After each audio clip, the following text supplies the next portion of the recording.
Bapak, Ibu, Saudara-saudari yang terkasih di dalam Kristus.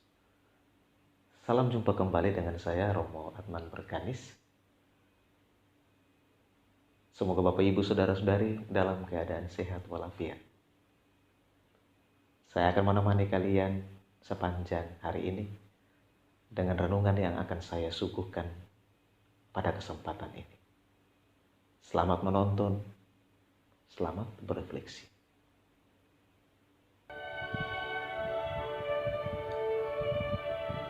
Bapak, Ibu, Saudara-saudari yang terkasih di dalam Kristus. Kasih adalah perasaan sayang, cinta. Kasih itu sebuah perasaan yang dimiliki oleh setiap makhluk. Perasaan ini timbul apabila makhluk tersebut mempunyai rasa memiliki dan menyayangi. Singkatnya, semua orang ingin untuk dikasihi. Dengan dikasihi, setiap manusia dapat merasakan kebahagiaan yang hakiki. Kasih juga bisa dikatakan hubungan keterkaitan antara manusia tersebut dengan sesuatu. Makna dari kasih sangatlah luas, bukan hanya antara manusia dengan manusia, tetapi bisa juga antara Tuhan dengan manusia itu sendiri. Kata kasih sering terdengar di telinga kita. Kasih bukanlah suatu hal yang tabu untuk diucapkan, apalagi dirasakan. Kasih lebih bersifat rasa kepedulian seorang insan tanpa ingin meminta imbalan atau pamrih pada yang dikasihinya. Dengan adanya kasih tersebut membuat manusia mempunyai tujuan hidup yang harus diperjuangkan. Kasih akan membuat kita merasa nyaman, damai, dan tentram dalam menjalani kehidupan yang telah diberikan Tuhan kepada kita. Namun yang pasti bahwa kasih manusia berbeda dengan kasih Allah. Manusia bisa hari ini mengasihi dan bisa jadi sebentar lagi akan membenci dan mengkhianati. Allah tidak sama seperti manusia. Saat ini dia mengasihi, esok pun dia mengasihi, dan bahkan mengasihi sampai selamanya. Jika Yesus bukan pribadi yang penuh kasih, pasti Nikodemus sudah diusir sejak awal. Tetapi sekali lagi, apa yang manusia pikirkan berbeda dengan apa yang Tuhan pikirkan. Tuhan tidak mengingat-ingat kesalahan manusia. Buktinya, Yesus menerima dan menyambut kedatangan Nikodemus. Padahal mungkin dulu Nikodemus juga pernah menolak Yesus dari kehidupannya. Yesus tahu akan hal itu, tetapi dia mau menunjukkan kepada Nikodemus tentang karakter Bapa yang adalah Maha Pengasih. Prinsipnya Allah membenci dosa, tetapi mengasihi orang berdosa. Allah akan sangat gembira menerima orang berdosa yang datang dengan hati terbuka mau bertobat. Karena itu, Yesus menerima Nikodemus dengan tulus dan membantunya untuk sadar, bertobat, dan percaya kepadanya. Ajakan Yesus terhadap Nikodemus untuk dilahirkan kembali, untuk memulai hidup baru dalam pimpinan Roh, diterima dengan baik oleh Nikodemus. Tentu Yesus tahu bahwa Nikodemus sedang memikirkan dan merindukan keselamatan. Oleh karena itu, Yesus mengajak Nikodemus untuk percaya kepadanya, agar ia beroleh hidup kekal. Keselamatan atau hidup kekal bukanlah milik manusia, melainkan milik Allah semata. Yesus bahkan menjelaskan kepada Nikodemus, begitu besar kasih Allah akan dunia ini, sehingga ia telah mengaruniakan anaknya yang tunggal, supaya setiap orang yang percaya kepadanya tidak binasa, melainkan beroleh hidup yang kekal. Yesus juga memberikan penjelasan kepada Nikodemus bahwa dia adalah utusan Bapa.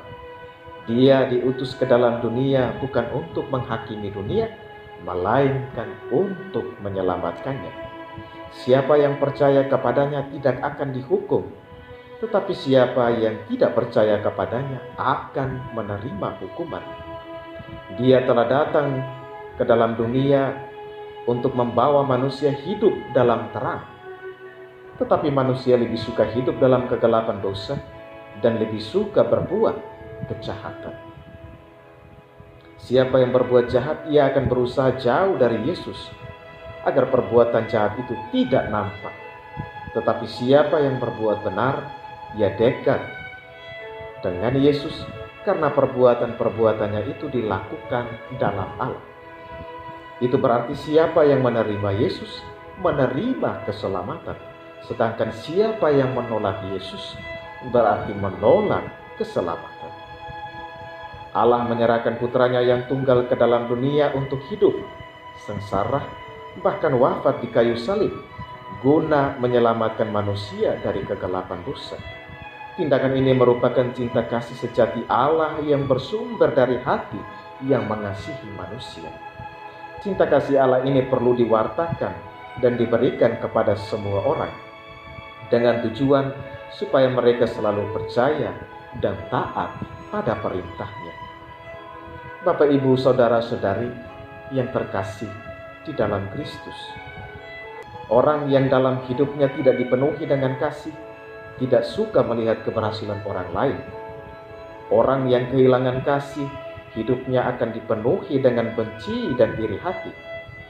Hal ini dapat kita temukan dalam bacaan pertama hari ini, di mana para pemimpin agama Yahudi, yakni kelompok Saduki dan imam besar Yahudi, yang iri dengan keberhasilan gereja perdana, terutama lewat kesaksian hidup mereka, membuat banyak orang menjadi percaya kepada Kristus.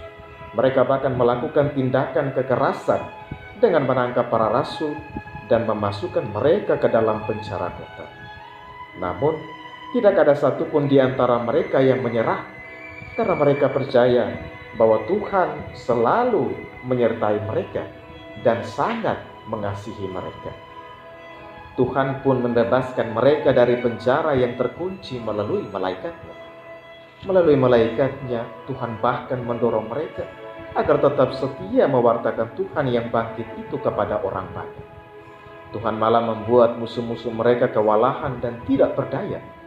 Tuhan telah membuat mereka kuat dan berani di dalam mewartakan firman-Nya. Bapak, Ibu, Saudara-saudari yang terkasih di dalam Kristus,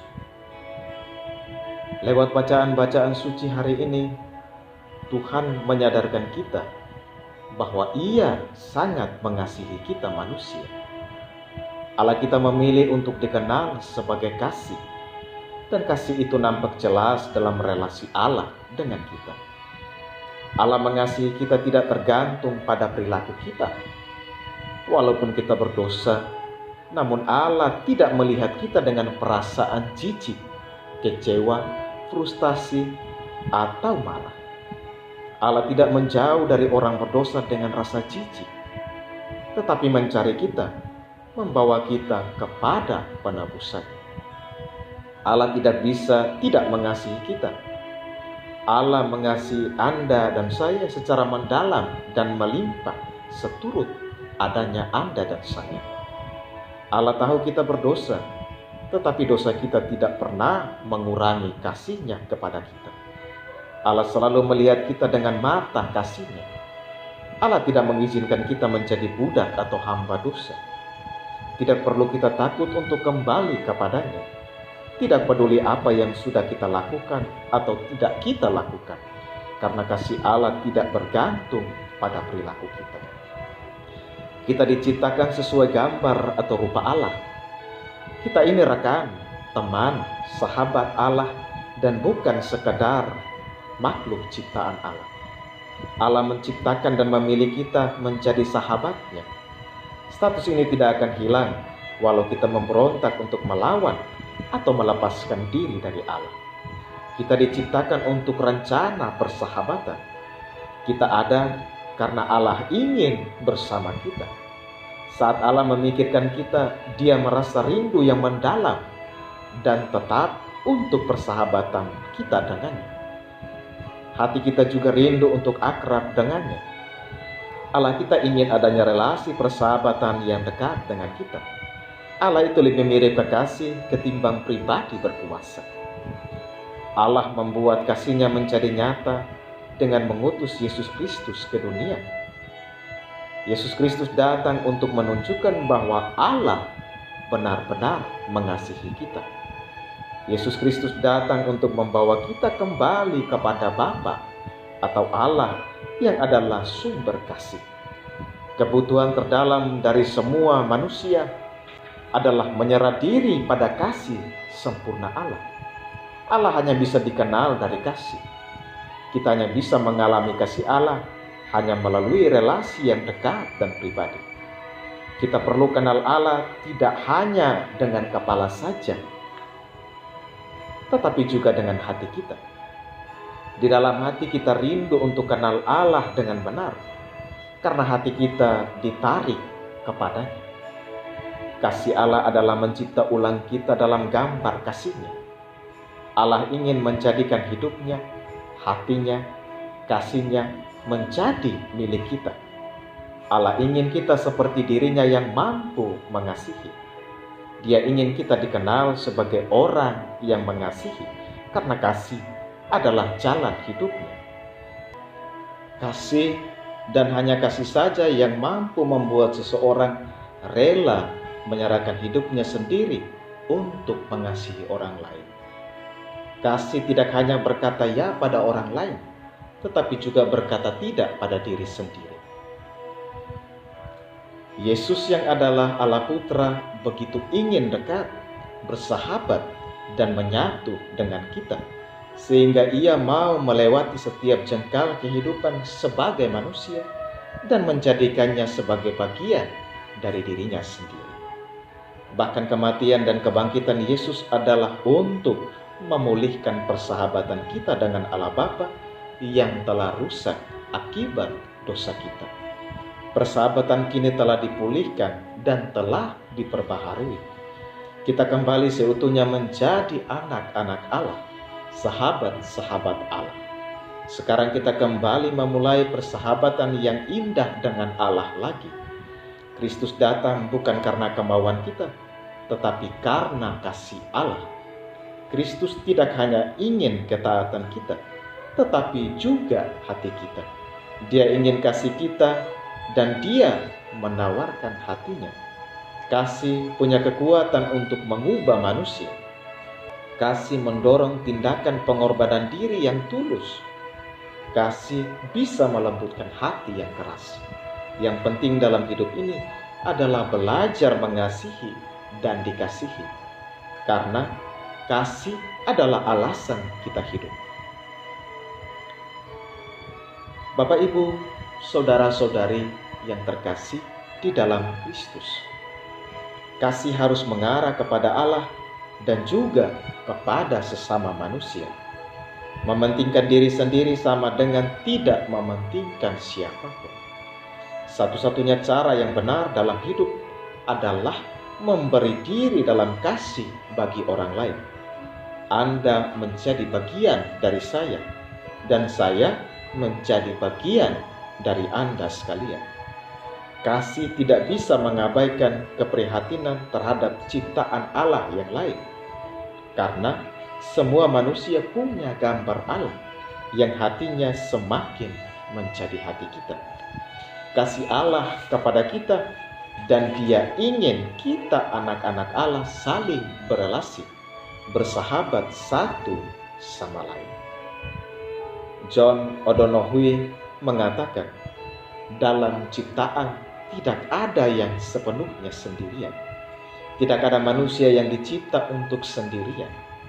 Kita dirancang atau dicipta untuk punya relasi yang akrab, yang intim dengan Allah dan dengan makhluk ciptaan Allah lain, yang meyakinkan kita bahwa kita tidak sendirian dan kita berarti bagi seseorang. Kemampuan untuk mengasihi orang lain merupakan puncak kepuasan dan kesehatan bagi semua orang. Kepuasan manusia ada pada relasi dan bukan pada kesendirian. Saat saya hidup fokus pada diri saya hidup dalam keterasingan dalam keberadaan saya sendiri. Saya tidak hanya terasing dengan orang lain, tetapi juga terasing dengan diri saya sendiri. Diri saya yang asli bukan diri saya yang terasing, tetapi diri saya yang menemukan makna atau artinya dan kepuasannya hanya dalam kebersamaan atau komunitas kita.